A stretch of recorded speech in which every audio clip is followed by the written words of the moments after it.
Bonjour à tous, aujourd'hui je vous propose une nouvelle vidéo sur l'auto-hébergement et le déploiement de services avec Docker. Aujourd'hui on va parler de FileBrowser. FileBrowser qui est un explorateur de fichiers en ligne que vous pouvez donc déployer sur votre propre installation. Moi je l'ai déployé donc entre autres sur mon NAS qui est hébergé donc chez moi. Et ça vous permet comme ça, depuis Internet, si vous exposez évidemment ce service sur Internet, d'aller naviguer dans les différents systèmes de fichiers de vos machines pour derrière pouvoir créer des fichiers, éditer des fichiers, mettre en ligne des fichiers, et puis faire des petites opérations autour de tout ça. Ça peut être des IP, des choses comme ça, en fonction de ce que vous avez configuré. FileBrowser, c'est un logiciel open source, disponible gratuitement, que vous pouvez soit installer sur un système classique, soit déployer avec du déploiement type Docker. Nous, on va faire du Docker Compose. Je vais utiliser, vous allez voir, Portainer pour faire le déploiement, mais ce sera du Docker Compose. Et dans cette vidéo, peut-être que vous connaissez déjà FileBrowser, parce que peut-être que vous l'avez vous-même déjà déployé, ou essayé, ou utilisé. Mais je vais essayer de refaire le point, parce que vous verrez qu'il y a plusieurs images à déployer, qui sont un petit peu différentes. Et il y a des petites configurations. Peut-être vous n'êtes pas allé dans le détail, et peut-être vous avez des petits réglages à refaire sur votre installation. Je ne sais pas, j'espère en tout cas que vous apprendrez quelque chose si vous connaissez déjà FileBrowser.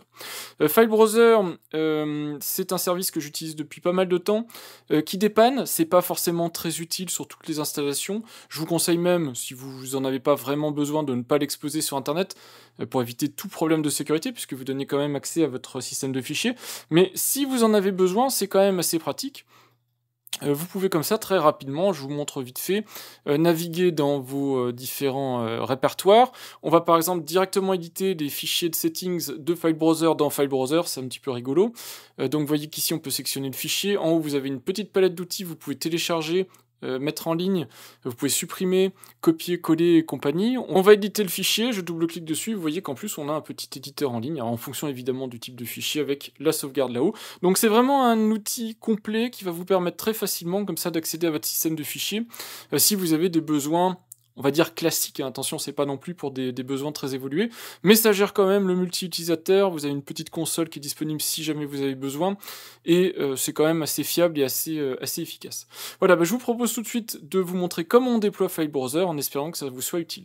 On va donc déployer FileBrowser, et quoi qu'il arrive, je le dis dans chaque vidéo, mais j'ai quand même des gens qui posent des questions dans les commentaires, regardez la documentation.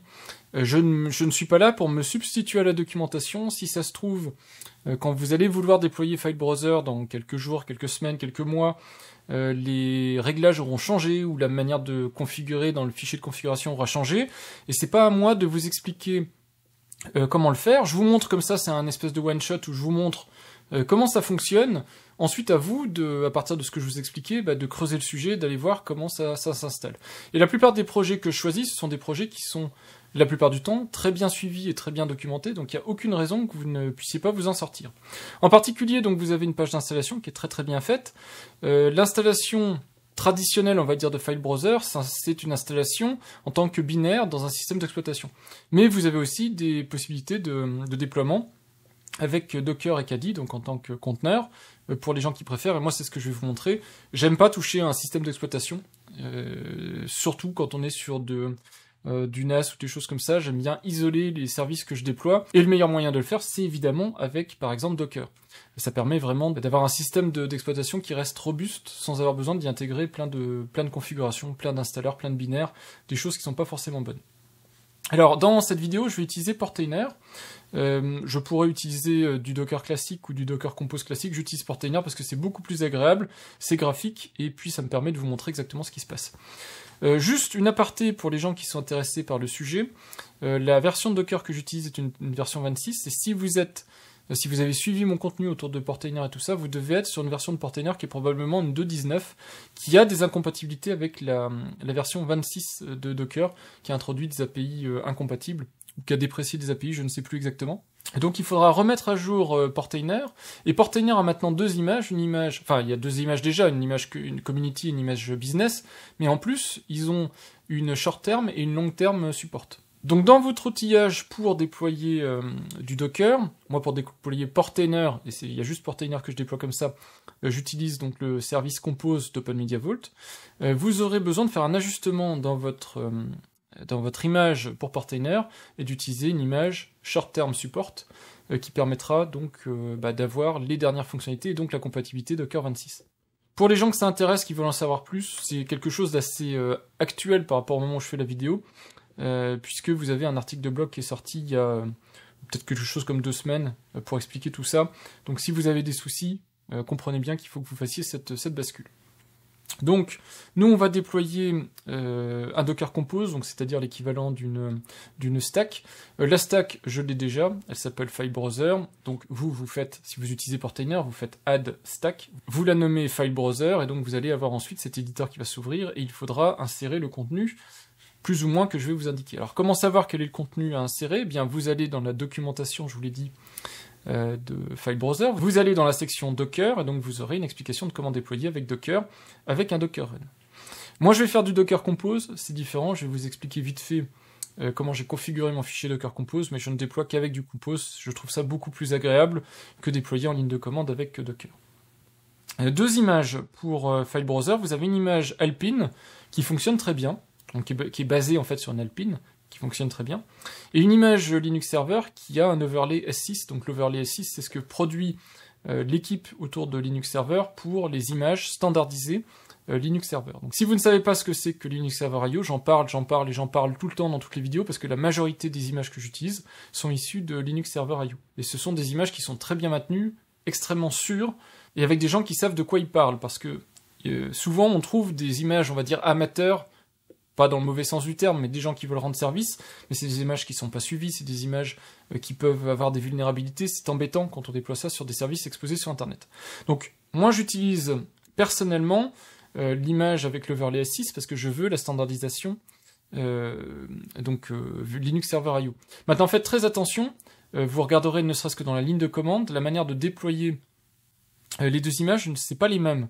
Donc, il faudra faire votre choix, et vous ne pourrez pas de manière comme ça indifférenciée, déployer l'une ou l'autre en changeant juste l'image, il faudra faire son choix. Donc moi je vous montre avec la version Linux Server IO, enfin l'overlay S6, puisque c'est ce qui m'intéresse. J'utilise donc une définition Docker Compose 3.8 avec un seul service qui s'appelle File Browser. J'utilise l'image dans sa variante, donc overlay S6, c'est latest, puisque c'est pas précisé, donc j'aurai toujours la dernière image en date. Faites attention quand vous êtes en production, ça peut être dangereux. Le nom du conteneur, c'est le nom du service, mais je le précise, c'est File Browser. Les 2 variables qui sont documentées, qui sont le process, le user ID du process et le group ID du process, que je passe en variable d'environnement, et une variable pour désactiver l'authentification. Ça, temporairement, je vais le retirer pour vous montrer un déploiement classique avec authentification. Moi, je désactive l'authentification parce que je suis derrière un reverse proxy et donc je n'ai pas besoin de la sécurisation. Concernant les labels, ça c'est pareil, j'en ai déjà parlé. Du Dune, j'ai une vidéo sur Dune qui vous explique à quoi ça sert. Donc c'est pour surveiller s'il y a des nouvelles versions de l'image. Donc j'active la surveillance de cette image-là. Et ensuite, la configuration pour le service homepage. Homepage, c'est pareil, je vous ai fait une vidéo dédiée sur comment ça fonctionne, pour injecter dans la page homepage une entrée pour ce service-là. Ensuite, il faudra 3 réglages, si vous voulez de la persistance au niveau de ce que vous faites. Définir où se trouve le montage SRV, qui est le montage par défaut, pour que File Browser puisse servir du contenu donc dans son espèce d'explorateur de fichiers. Donc par défaut, moi je le mets sur mon montage qui s'appelle aussi SRV, comme ça c'est très facile, mais vous pouvez mettre sur votre home, etc. Donc rappel, à gauche, c'est ce qui est dans la ressource de l'hôte, à droite, c'est le point de montage ou la configuration qui vient de l'image Docker. Et ensuite, 2 fichiers qui sont nécessaires, donc le fichier base de données, que je mets toujours dans mes AppData, dans un stockage que vous avez déjà vu pas mal de fois en vidéo, que j'associe au fichier FileBrowserDB, et le fichier settings, que j'associe au fichier config settings. Donc les 2 chemins de ces 2 fichiers-là sont spécifiques à l'image FileBrowser S6. Si vous n'êtes pas avec l'image S6, les chemins sont un petit peu différents. Faites attention aussi, l'image FileBrowser n'est pas de qualité optimale. Il y a certaines choses, ils ont fait l'impasse sur certaines vérifications et autres, en particulier, si les fichiers FileBrowserDB et settings.json n'existent pas, ne préexistent pas, vous allez avoir par défaut des répertoires qui vont être créés au lieu de fichiers, et c'est particulièrement perturbant. Donc je vous montrerai le bug, comme ça vous permettra de voir, et puis ensuite on le corrigera ensemble pour que vous voyez comment ça marche. Donc un port ici que moi je désactive puisque je n'expose jamais mes services en local sur l'hôte, je passe toujours dans mon reverse proxy swag, mais je vous montre quand même comment ça va marcher si vous faites une liaison entre votre port donc de l'image 80 et le port externe sur le machine hôte qui sera 8500. Un redémarrage automatique en cas de crash, sauf si j'ai explicitement demandé d'arrêter. Et puis le reste, c'est de la configuration réseau Docker, parce que moi j'associe chaque service à un réseau spécifique pour mon reverse proxy, pour isoler les réseaux Docker. Voilà en gros, ça je pourrais le déployer tel quel. Évidemment, vous aurez des variables d'environnement à positionner ou alors à remplacer par des valeurs. Pour le user par exemple, vous tapez id-u et vous mettez votre nom de user qui fait tourner par exemple ce service Docker ou Docker en soi. Donc moi je crois que c'est admin le user. Donc vous aurez 998, vous mettez 998 en tant que UID. Moi j'ai rempli tout ça sous forme de variable d'environnement, ça m'évite d'avoir à me reposer sans cesse ce type de questions. Donc il vous faudra au préalable, avant de déployer l'image, donc créer un répertoire file browser. Dans le répertoire, il faudra créer les deux fichiers. Moi ce répertoire-là, je vais le renommer et je vais faire exprès la boulette de ne pas pré-créer le contenu. Donc là, vous le créez sur la machine haute, évidemment, mais ça, normalement, depuis le temps que vous regardez mes vidéos Docker, je pense que vous avez compris comment il faut faire. En tout cas, vous vous mettez à l'endroit où vous avez pointé vos volumes. Donc ici, moi, ça correspond à AppData, File Browser, et puis il y avait File Browser DB, File Browser JSON, vous les avez vus. Donc c'est cet endroit-ci, que c'est là-dedans que se trouve mon dossier AppData. Donc je déploie ceci, et donc, vous avez compris, normalement, ça devrait mal se passer, puisque les fichiers n'existent pas. Donc on voit ici que la stack a échoué. On dit ici, attention, il y a un souci, j'arrive pas à monter File Browser DB, j'arrive pas à monter, il y a des erreurs d'écriture, de lecture. Donc on va regarder tout de suite en quoi ça consiste. Donc on voit que le répertoire File Browser est apparu. Alors d'ailleurs, je vais vous zoomer un petit peu, comme ça ce sera peut-être plus facile à lire. Donc File Browser, c'est celui-là est apparu. Et vous voyez que ce sont des répertoires, donc c'est absolument pas du tout ce qu'on voulait. Et c'est pour ça que l'image crash. Et si vous regardez dans les logs du conteneur, alors le conteneur entre-temps a sauté, mais si vous regardez dans les logs du conteneur, vous aurez exactement la même info qui est apparue ici en notification me disant le conteneur crash. Autrement dit, si vous voulez bien faire les choses, il va falloir obligatoirement créer deux fichiers, et en plus, ces deux fichiers, il va falloir leur donner les bons droits si vous voulez que tout se passe bien. Donc je vous avais dit, il y avait un fichier qui s'appelait settings.json, et un autre fichier qui s'appelle filebrowser.db. Alors vous pouvez le nommer comme vous voulez à partir du moment où c'est consistant avec les configurations que vous avez mis ici. Vous voyez ici, vous avez settings.json, filebrowser.db, ça c'est ce qu'on vous demande. Ici, vous mettez bien le nom de fichier que vous voulez, mais il faut que ce soit cohérent avec évidemment les fichiers que vous avez créés là. L'autre chose qu'il va falloir faire attention, c'est de regarder les droits qui s'appliquent à ces fichiers. Si jamais le process n'a pas accès aux fichiers, vous allez encore avoir d'autres erreurs. Donc je vous montre, je déploie la même chose avec toujours, ce coup-ci, des fichiers qui sont pré-créés, mais les droits qui ne sont pas corrects. Vous allez voir que normalement le service se déploie, mais que malgré tout, il y aura des soucis à l'exécution, puisqu'il n'aura pas la capacité de lire les fichiers. Donc vous voyez ici, ça crache, parce que il n'a pas le droit de toucher aux fichiers. Donc à nouveau, je vous ai mis, à l'écran en tout cas, je vous avais mis ce qu'il faut faire pour pouvoir régler le problème. De chmod sur les fichiers. Alors je crois qu'il y a juste File Browser DB à toucher, le reste va se régler tout seul. Donc on voit ici, j'ai basculé File Browser automatiquement sur le user admin avec les bons droits. Donc je vais pouvoir redémarrer. C'est un chmod 755 de File Browser DB et un chmod admin.user de File Browser DB. Évidemment, admin c'est votre user qui exécute le service. Donc ce sera adapté, comme pour le user ID, le groupe ID, c'est adapté en fonction de votre propre configuration.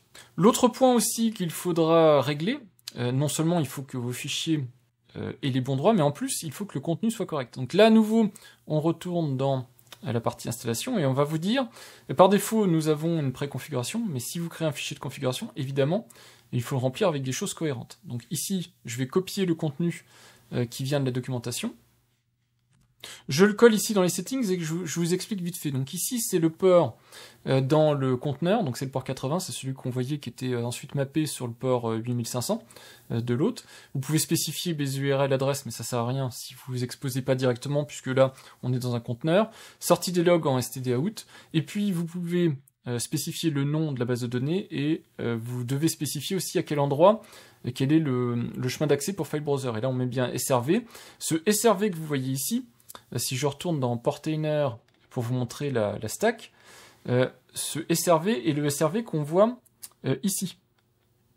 Ce SRV là, il existe dans l'image, mais c'est la configuration qui va dire à File Browser, au service, donc au code de File Browser, d'aller lire à cet endroit-là, et parce que cet endroit-là est monté sur votre hôte, sur le répertoire, alors moi j'ai mis SRV aussi, mais ça pourrait être un home ou autre, eh bien c'est ce répertoire de l'hôte qui va être présenté.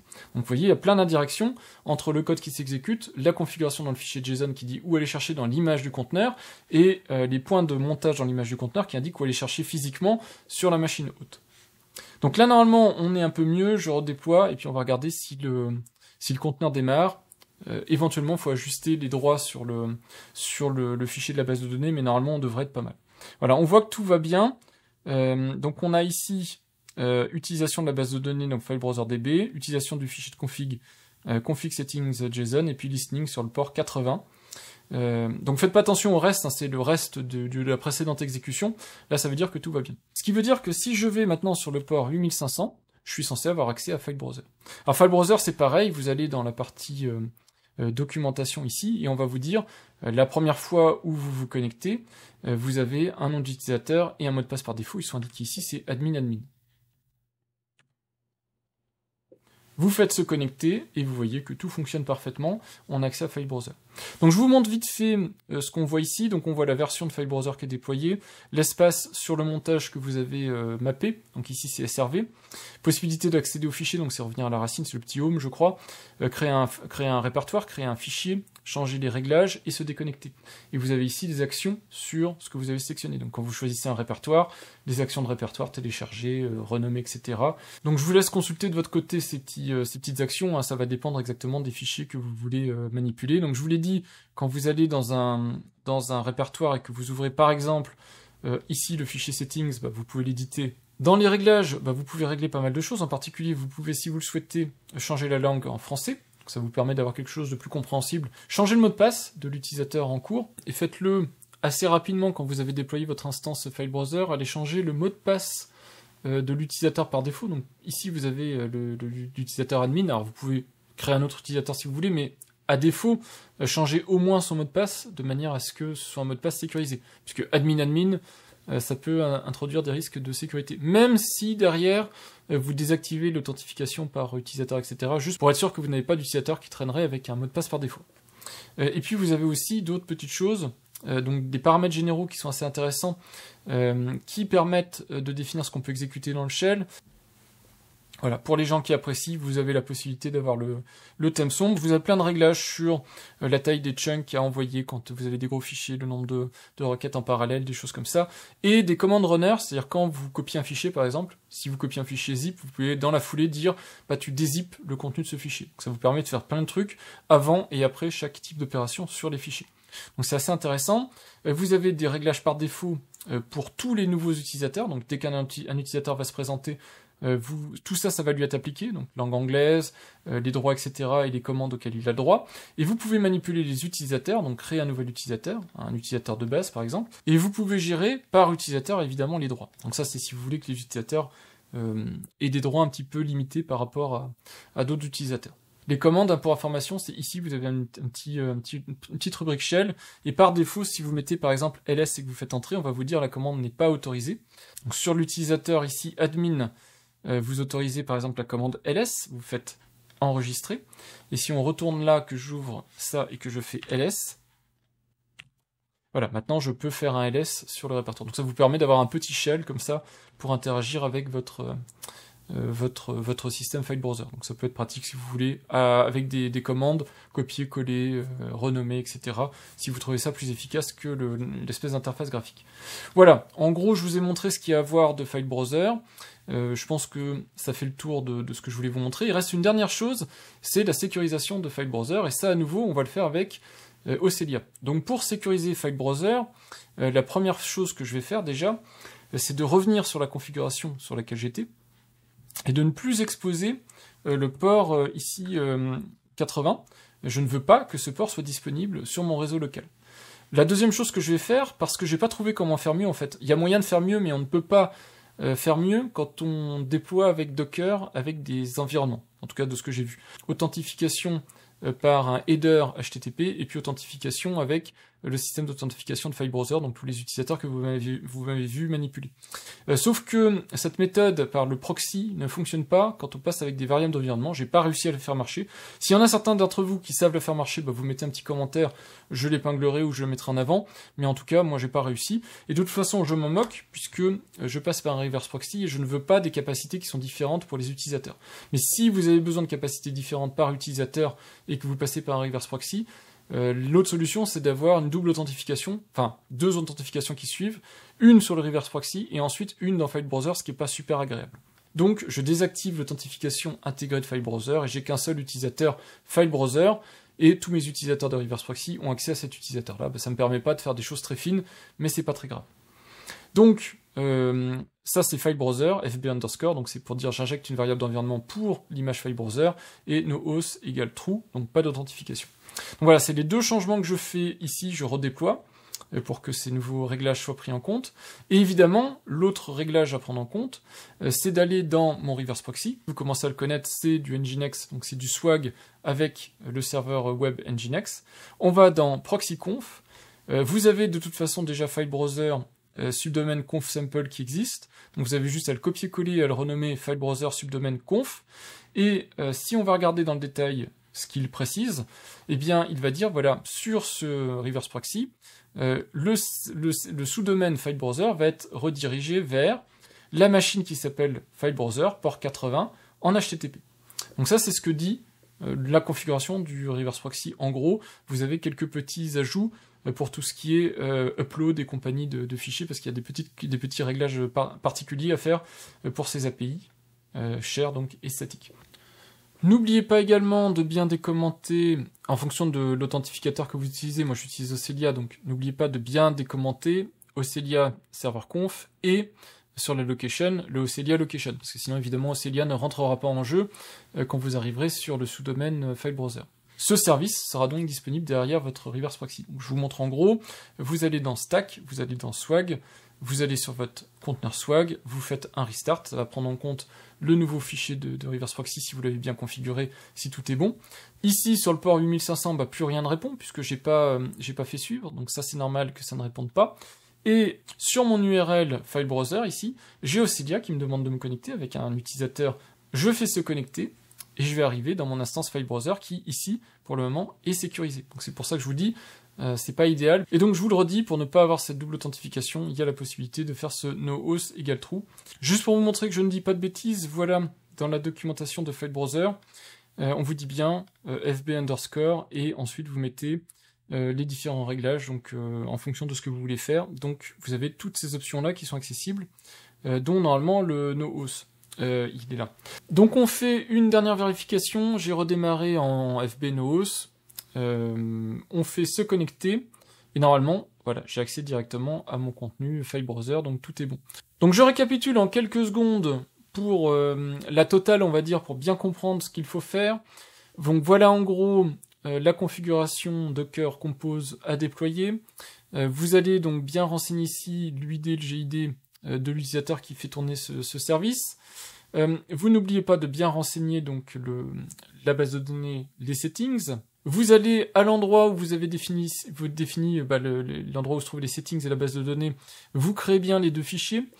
Vous faites bien en sorte que pour les 2 fichiers, il y ait les droits admin user. Admin, c'est mon utilisateur qui fait tourner donc File Browser, donc vous adaptez en fonction de vos besoins, mais vous faites en sorte que ces fichiers existent et les bons droits. Vous allez dans Settings, vous mettez la configuration que je vous ai recommandée. Vous pouvez tout de suite aller aussi activer dans votre reverse proxy ce qui va bien pour activer le sous-domaine et faire router vers votre conteneur en activant la sécurité Aucelia. Du coup, n'oubliez pas que si vous activez la sécurité Aucelia, vous pouvez désactiver l'authentification intégrée, et si vous trouvez un moyen de faire marcher l'authentification par header, c'est encore mieux. Moi, ça ne marchait pas. Et donc, vous déployez, et au déploiement, normalement, vous devez avoir quelque chose qui fonctionne. Voilà en ce qui concerne le service File Browser qu'on a déployé donc avec Docker. J'espère que la vidéo aura été suffisamment accessible. Je pense quand même, connaissant quand même la réputation de File Browser, que vous êtes assez nombreux peut-être à connaître ce service. Vous me direz si vous le connaissiez, et vous me direz aussi si vous avez appris des choses dans cette vidéo. J'ai essayé de mettre comme ça et là, pour les gens qui ont un peu plus de connaissances, quelques petites informations qui peuvent vous être utiles, même à vous, peut-être plus avancé, on va dire, dans l'utilisation de Docker ou de ce type de service, pour aller réajuster quelques petites configurations qui pourraient vous être utiles. Je vous remercie d'avoir regardé cette vidéo, et puis je vous dis à bientôt pour de prochaines vidéos. Au revoir!